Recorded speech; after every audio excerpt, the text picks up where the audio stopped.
तो गाइस आज हम लोग यहाँ पे कंपेयर करने वाले हैं एलोक्यू वर्सेस HP विक्टर्स गेमिंग। तो यहाँ पे दोनों जो है ना i5 की 13 जनरेशन के साथ है, थोड़ा बहुत डिफरेंस है। each X सीरीज है, एक 8 सीरीज है, तो परफॉर्मेंस डिफरेंस कितना होता है वो देखेंगे। और यहाँ पे जो GPU है RTX की 3056 GB VRAM दोनों के अंदर हमें देखने को मिल जाता है। ठीक है, एक में जो है ना 50 वाट की TGP हमें देखने को मिल जाती है और एक में 95 वाट की है। तो कितना परफॉर्मेंस डिफरेंस हमें देखने को मिलेगा इन दोनों में, वो सारी चीजें हम लोग देखेंगे। तो अगर फर्स्ट कंपैरिजन की बात करें तो फर्स्ट हमारे सामने क्या आता है, डिस्प्ले की बात करें तो देखो यार यहाँ पर जो है ना IPS पैनल हमें मिल जाता है 300 निट्स की ब्राइटनेस के साथ आता है, बट 45% NTSC है। बट ये भी दोस्तों खराब डिस्प्ले बिल्कुल नहीं है, व्यूइंग एंगल भी काफी बढ़िया है इसकी, तो उस पर मुझे कोई भी दिक्कत नहीं आती। एंटी ग्लेयर पैनल यहाँ पे भी हमें देखने को मिल जाता है। और ये जो एलोक्यू है इसके अंदर का जो डिस्प्ले है ये भी दोस्तों 15.6 इंच की फुल HD IPS पैनल हमें मिलता है, 100% sRGB के साथ ही आता है। तो ये वाइब्रेंट है थोड़ा, और अगर मैं इससे कंपेयर करता हूँ 300 निट्स दोनों का है। बट यहाँ पे कलर अगर प्रोडक्शन की बात करें यहाँ पे फार बेटर एक्यूरेट कलर्स निकाल के देते हैं। एक सैंपल आपके सामने चल ही रहा होगा, वो देख के आप कंपैरिजन कर सकते हो।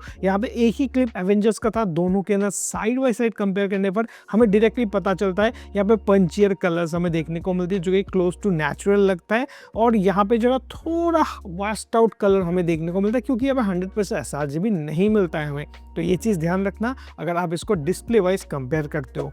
दूसरी चीज़ इसकी बिल्ड क्वालिटी, देखो यार सच कहता हूँ यहाँ पर जो है ना दोनों का वेट तो है 2.5 kg के आसपास है, ये भी दोस्तों 2.5 किलो के आसपास आप लोग को यहाँ पे मिल जाएगा। But overall build quality wise बात करें ये बहुत स्टडी लगता है, अपने हाथों में बहुत ज़्यादा स्टडी है। और इसका जो हिंज क्वालिटी वगैरह है ना थोड़ा जो है ना मुझे यहाँ पे लूज जैसा लगता है, अगर थोड़ा भी शेक करो ये बहुत टाइम हिलता है। एंड देन वो स्टेबल है, ऐसा नहीं कि फूक मारो तो हिलेगा, तो हाथ से हिलाओगे तो थोड़ा टाइम ज़्यादा हिलते रहता है, यहाँ पे हाथ से हिलाओगे थोड़ा कम टाइम यहाँ पे हिलता है। तो ये दो डिफरेंसेस है जो कि इसको ज़्यादा सुपीरियर बनाता है। कूलिंग की बात करें तो कूलिंग की बात करते हैं देखो यार दोनों का एग्जॉस्ट पीछे के साइड में है, बट यहाँ पे लेनोवो के अंदर क्या है, यहाँ पे दो अलग अलग सेक्शंस है, लेफ्ट और राइट पीछे के साइड में, जहाँ से वो जो है गर्म हवाएं बाहर निकालता है। But in case of Victus यहाँ पे बड़ा सा आप लोग को फनल तो दिखाई देता है, जैसे कि मैं यहाँ पे दिखाना चाहूंगा, यहाँ पे बड़ा सा आप लोग को यहाँ पे फनल दिखाई दे रहा है राइट, जहाँ से पास होगा पूरा हीट। बट एक ही साइड से वो जो है ना हीट डिसिपेट करता है, बाकी जो है ना एक साइड में ब्लॉक्ड है। तो यहाँ पे एयर इनटेक का जो वेंट है काफी बड़ा है, बट इस दोनों साइड में डुअल फैन का सेटअप है जहाँ से वो एयर को, ठंडी हवा को अंदर खींचता है, देन वो यूज करके गर्म हवा को यहाँ से बाहर निकालता है एक साइड से। तो ये ऐसा कुछ सेटअप है।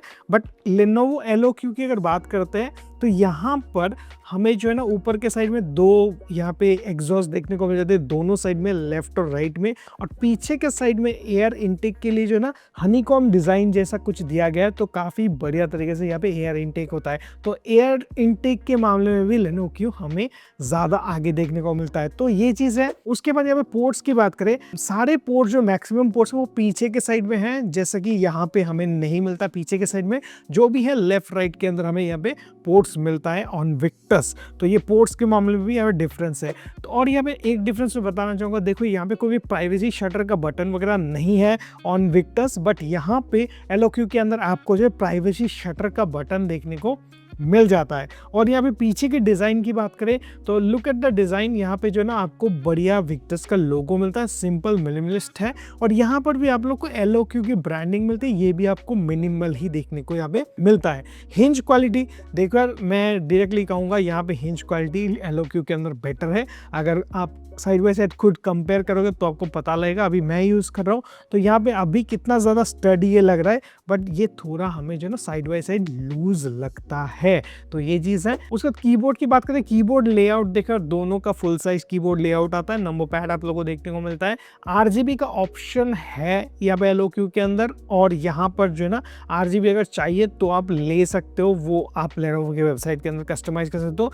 यहाँ पर जो है ना कुछ मॉडल्स है ओमन की जहाँ पे RGB बैकलाइट मिलती है, और विक्टर्स का भी RGB बैकलाइट मॉडल आता है कि नहीं मुझे नहीं पता वो चीज़, बट अभी फिलहाल इस मॉडल में तो नहीं है, यहाँ पे वाइट बैकलाइट के साथ ही आता है। अभी टाइपिंग एक्सपीरियंस एक्सपीरियंस की बात करें दोनों बढ़िया है, बट ट्रू स्ट्राइक कीबोर्ड थोड़ा जो है ना ज़्यादा बढ़िया है from Lenovo as compare to HP Victus. Chiclet keyboard यहाँ पे भी है, बट टाइपिंग एक्सपीरियंस में उतना दिक्कत मुझे कहीं नहीं आता, बट एरो कीज थोड़ा कंजेस्टेड है ऑन विक्टस, और यहाँ पे एरो कीज जो है ना बहुत खुला खुला है, वो मैं हमेशा तारीफ करता हूँ इस कीबोर्ड की। तो एक चीज़ मैं देखो यार साफ साफ क्लियर करना चाहूँगा, यहाँ पे कोई भी ब्रांड ने मुझे स्पॉन्सर नहीं किया टू मेक दिस वीडियो, मैं खुद बना रहा हूँ, तो अपनी ओपिनियन मैं यहाँ पे शेयर कर सकता हूँ। आपका कुछ ओपिनियन है वो कमेंट सेक्शन के अंदर मुझे बता सकते हो, कुछ क्वेश्चन एंड क्वेरी है वो भी मुझे डायरेक्टली आप बता सकते हो। तीसरी चीज सॉफ्टवेयर एक्सपीरियंस, देखो यार लेनोवो विंटेज सॉफ्टवेयर बहुत ज्यादा फार बेटर है एज कम्पेयर टू HP का ओमेन हब जो हमें मिलता है यहाँ पे, तो उससे अगर कंपेयर करते हैं तो वे बेटर परफॉर्मेंस विंटेज हमें देता है।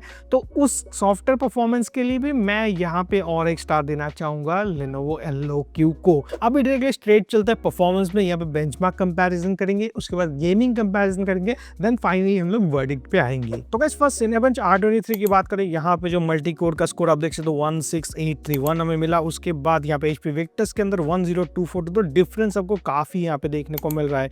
अभी यहाँ पे अगर मैं बात करूँ परफॉर्मेंस की, तो उस पर भी आप लोगों को ऑब्वियसली डिफरेंस मिलेगा। सिंगल कोर यहाँ पे 1713 ऑन लेनोवो LOQ, और यहाँ पे HP विक्टस की बात करें 1661, तो यहाँ पे भी आप लोग को डिफरेंस देखने को मिल रहा है in multi core and single core performance both. Next Cinebench R15 यहाँ पे ट्राई किया था, जहाँ पे OpenGL 129.17 FPS हमें मिला HP विक्टस के अंदर। LOQ के अंदर यहाँ पे 183.89 FPS जो कि बहुत अच्छी है। उसके बाद PC Mark 10 हमें यहाँ पे स्कोर देखने को मिला 6551, और जो यहाँ पे विक्टस का है वहाँ पे 5997। पॉज करके आप सारी चीजें यहाँ पे एक एक करके देख सकते हो। Essential productivity, digital content creation, यहाँ पे LOQ और विक्टस का कितना क्या है। नेक्स्ट जो हमें बैटरी की बात करें, HP विक्टस के अंदर हमें जो 52.5 वाट आवर की मिलती है, लेनोवो के अंदर 62.5 वाट आवर। यहाँ पे लेनोवो के अंदर देखो यार, देखिए नॉर्मल बेसिक टास्क में ब्राइटनेस 50%, और उसके बाद बैकलाइट ऑफ 60 हर्ट्ज पे, और उसके बाद इको मोड यहाँ पे ऑन हो गया था लेटर ऑन। तो यहाँ पर जो है हमें लगभग जो है 4 घंटे के आसपास देखने को मिला ऑन बैकअप।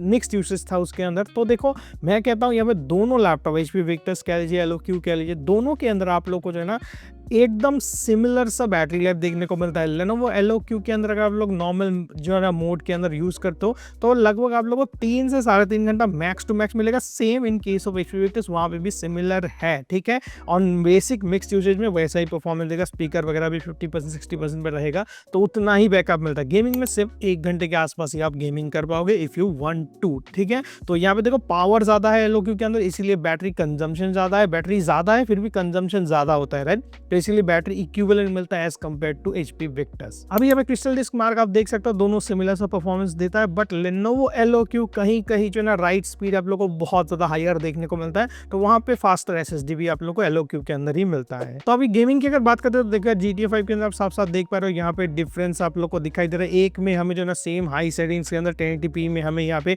110 FPS मिला, वहाँ पे 80-85 FPS के आसपास मिल रहा है HP विक्टस। तो LOQ साफ साफ यहाँ पे जो ना गेमिंग के अंदर बढ़िया परफॉर्म कर रहा है, और वाटेज कंजम्पशन आप ऊपर देख सकते हो 85 वाट 86 वाट, और वहाँ पे सिर्फ 35 वाट कंज्यूम करता है। तो नेक्स्ट वेलोरेंट की बात करें, यहाँ पे FPS में देखो यार साफ साफ डिफरेंस है। यहाँ पे HP विक्टस के अंदर 170 180 के आसपास जाता है, और यहाँ पे 350 370 के आसपास जो है यहाँ पे रिवॉल्व करते रहता है, जो कि बहुत बढ़िया। टेम्परेचर्स भी लोअर साइड है ऑन LOQ, जहाँ पे 84 80 है, कभी कभार 90 टच करता है, बट वहाँ पे 93 97 तक भी वहाँ पे टच करता है टेम्परेचर। बट खेलना चाहते हो खेल सकते हो, और वाटेज कंजम्पशन भी आप देख सकते हो कहाँ पे कितना ज्यादा है, आप पॉज करके भी सारी चीजें देख सकते हो। तो LOQ ज्यादा बेटर परफॉर्म करता है ऑन गेमिंग। नेक्स्ट जो है यहाँ पे black myth Wukong track 1080p जो है ना मीडियम सेटिंग्स के अंदर यहाँ पे खेला गया था, तो आप लोग यहाँ पे देख सकते हो कितना क्या सेटिंग्स आपको देखने को मिल रहा है। तो यहाँ पे आप साफ साफ देखो कि FPS में तो यहाँ पे जंप है, 10-15 FPS हमें ज्यादा मिलता है LOQ के अंदर। और टेम्परेचर्स में ध्यान दो, 77 डिग्री सेल्सियस, और वहाँ पे 85-86 डिग्री सेल्सियस 89 डिग्री सेल्सियस तक भी टच करता है। तो काफी बढ़िया थर्मल मैनेजमेंट है on LOQ as compare to Victus. और वाटेज कंजम्पशन आप देखो 86-87 वाट, यहाँ पे सिर्फ 35 वाट के आसपास यहाँ पे कंज्यूम करता है। तो ऑब्वियसली फॉर गेमिंग आप LOQ को ही कंसीडर करो। अभी गेमिंग परफॉर्मेंस देखो यार, मैंने ओवरऑल जितने भी गेम्स टेस्ट किया, यहाँ पे ये जो डिवाइस है LOQ के अंदर बहुत शानदार चल जाता है।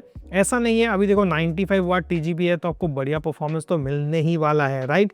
बट इसको अगर हम लोग इसके साथ कंपेयर करते हैं, 50 वाट में भी खराब गेमिंग परफॉर्मेंस आपको नहीं देता है। जैसे कि आपने यहाँ पे GTA 5 जैसी गेम्स वगैरह को देख लिया, तो अगर आपको कैजुअली कभी कभार गेम्स खेलना है, 6GB का VRAM चाहिए था, तो ये आप देखो कोडिंग के लिए, प्रोग्रामिंग के लिए, या फिर अगर आप लोग यहाँ पे CPU सेंट्रिक टास्क करते हो और GPU की कभी कभार नीड आपको आती है, तो ये उस पर हेल्प करेगा। गेम्स आप हाई सेटिंग्स में इजीली खेल सकते हो, थोड़ा लोअर करो रिजोल्यूशन और एंजॉय कर सकते हो सारे गेम्स इसके अंदर 50 वाट के अंदर, उस पर कोई आपको दिक्कत नहीं आएगा। तो ओवरऑल कहूँ, मुझे इसका जो है ना एक ही दिक्कत है कि आप जो है ना थोड़ा बिल्ड क्वालिटी पे ध्यान दो।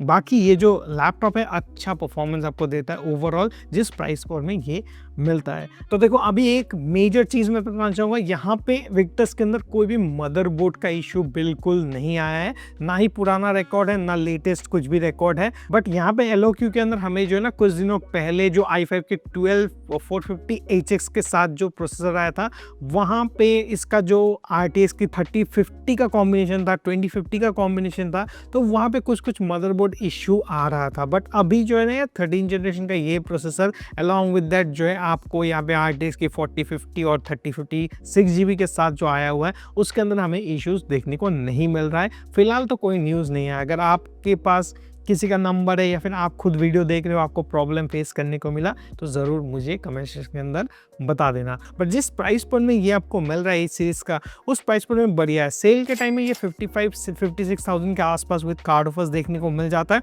एंड उस प्राइस पर में ये लेने लायक प्रोडक्ट है जो मैं 100% रेकमेंड करता हूँ। अगर आप 60,000 तक स्पेंड कर सकते हो, 60-65,000 में ये आपको मिल रहा है या फिर 60,000 के अंडर ही आपको ये मिल रहा है, तो one of the best product होगा जो इसको आप सिलेक्ट कर सकते हो। तो आई होप ये वीडियो से आपको अंदाज़ा मिल गया होगा एक 50 वाट TGB वाला लैपटॉप क्या टक्कर दे सकता है, नहीं दे सकता ऑब्वियसली, बट यहाँ पे कंपैरिजन मैंने कर लिया। बहुत लोग पूछ रहे थे कि इन दोनों का कंपैरिजन जरूर करना, तो अच्छा लगा वीडियो लाइक करो, दोस्तों के साथ शेयर करो। मिलते हैं किसी अगले इंटरेस्टिंग और अमेजिंग वीडियो के साथ, तब तक के लिए stay alert, stay safe and bye bye.